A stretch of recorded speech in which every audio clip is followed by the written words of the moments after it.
he is pure evil, but you'd never know it by looking at him. But when you hear him, that's another story. In a world of mostly ordinary people, some break the mold of being ordinary.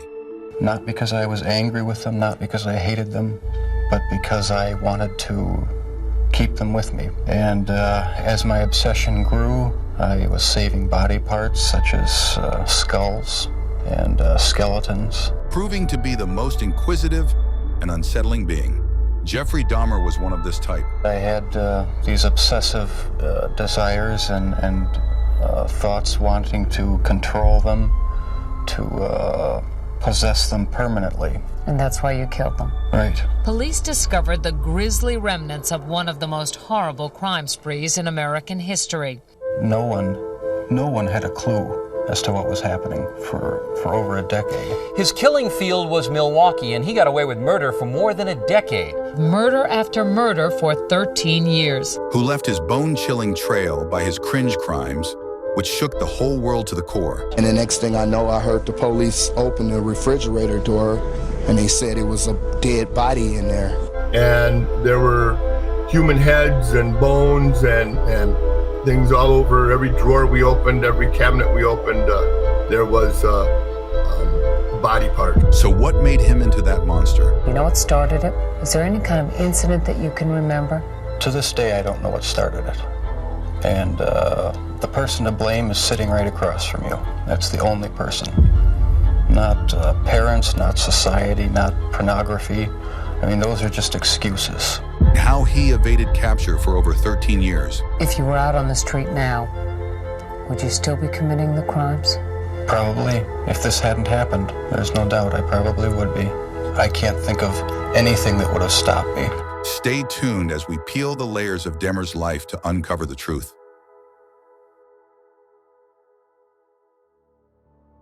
Jeffrey was born on May 21, 1960, to Lionel and Joyce Dahmer in Milwaukee, Wisconsin.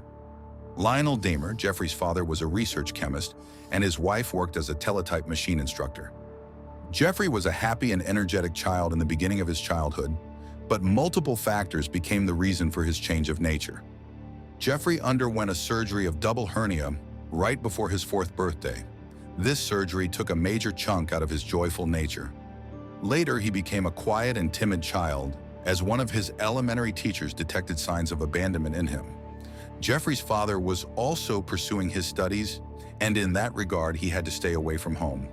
On the other hand, Jeffrey's mother was diagnosed with depression and anxiety, for which she was on medication, which kept her dizzy and emotionally absent for her family. Jeffrey had a curious and inquisitive nature. Once, when the Dahmer family was having a chicken dinner, he asked his father what would happen if we kept chicken bones in bleach. At that moment, Lionel didn't think of something alarming. Rather, as a chemistry student, he was happy to see that curiosity spark in Jeffrey. Jeff always had an interest in nature. He was very inquisitive. He liked biology class in school, and we did several things together for science fair. That's the bicycle that we learned that he had used with big plastic bags to travel around the rural roads to pick up roadkill. After some time, Jeffrey started doing the dissection himself, and he wanted to see how the bones were placed inside animals. According to his father, Lionel Dahmer, Jeffrey was oddly thrilled by the sounds the bones made, and he became preoccupied with animal bones, which he initially called his fiddlesticks. These curiosities of Jeffrey Dahmer continued into his teenage puberty years, where his sexuality was also coming into play. He found himself sexually attracted to men, but his inner urge and curiosity of dismembering their body interlocked with his sexual desires. I think it was around age 14 or 15. Started having obsessive thoughts of violence intermingled with sex. And it just got worse and worse. I didn't know how to tell anyone about it, so I didn't. I just kept it all inside. At 15, Jeffrey stalked a jogger. Jeffrey's disturbing fascinations led to drinking, escaping wild fantasies by staying drunk, even during school hours. Weeks after graduation and his parents' divorce, on June 18, 1978, Jeffrey Dahmer lured an 18-year-old hitchhiker named Stephen Hicks to his home. under the guise of drinks. When Hicks tried to leave, Dahmer murdered him with a dumbbell, dismembered his body, dissolved flesh in acid, and scattered remains in the woods. 6 weeks after killing Hicks, Jeffrey attended Ohio State University, but was dismissed for alcoholism. He enlisted in the United States Army, but was kicked out for being intoxicated. In Miami, his drunkenness worsened, and he was sent back home. While staying with his grandmother, Jeffrey improved for a few months, attending church, working, and even fantasizing less. He was picked up for public exposure for exposing himself, and began attending gay bars and sedating his partners to dominate them. Bathhouses rejected him, and he would steal a mannequin to simulate the act or even to rob graves, but his dark desires continued to escalate. On November 20th, 1987, Jeffrey met a man, Stephen Toomey from Michigan, in a gay bar. There he used his old tactic to add sleeping pills in men's drinks. They went to Hotel Ambassador in Milwaukee to spend the night together. Was just planning on drugging him and spending the night with him. I had no intention of hurting him. When I woke up in the morning, he had a broken rib here. I was heavily bruised. Apparently, I had beaten him to death with my fists. And you have no memory I of it? have no memory of it. But that's what started the whole spree all over again. Jeffrey didn't panic at all and bought a big suitcase to fit Stephen's body and transported it to his grandmother's house and dismembered it. That's when his obsession came in full swing. Without any fears, he let loose of his fascinations and intentions. 2 months later, Jeffrey picked up a 14-year-old boy, James Dogstater, from a bus stop by making an offer of $50 a night. They performed oral sex at his granny's house. Then, after intoxicating his drink, Jeffrey strangled him to death too. He hid his body for weeks to satisfy his sexual desires before dismembering and disposing of the body. On March 24th, 1988, he again picked up a 22-year-old Richard Guerrero from a gay bar by offering him money to spend the night. Guerrero was also killed on the same pattern after being drugged and strangled. Jeffrey spent a few hours with his body before dismembering and disposing of his body into the city trash. Jeffrey Dahmer was expelled by his grandmother for his behavior and soon arrested for assaulting a boy. After conviction, he resumed killing, starting with Anthony Sears, preserving his body parts. Moving to apartment 213 in 1990, Dahmer lured men with money or companionship, murdering and preserving victims like Raymond Smith, Edward Smith, and Ernest Miller. In 1991, 14-year-old Conorak Synthosom phone briefly escaped and a concerned neighbor reported 911. Emergency operator 71. Okay, hi, I'm on 25th and State, and this is young man. He is butt naked. He has been beaten up. He is very bruised up. He can't stand. He's study fall out. He is butt naked. He has no clothes on. He was really hurt. But was returned by police. Dahmer lied to the officers, claiming that Conorak was his gay partner and showing them Polaroids he had taken of the boy while he was sleeping. The police left the boy with Dahmer, believing him to be of legal age. Dahmer later killed the boy. On July 22, 1991, Jeffrey Dahmer invited Tracy Edwards to his Milwaukee apartment to pose for nude photos, for which he would be paid $100. Edwards saw some foul odors and suspicious items, including acid containers. Dahmer handcuffed him and told him that he was going to kill him. Edwards used the time that passed as his opportunity to delay when he talked to him and waited until he could run away.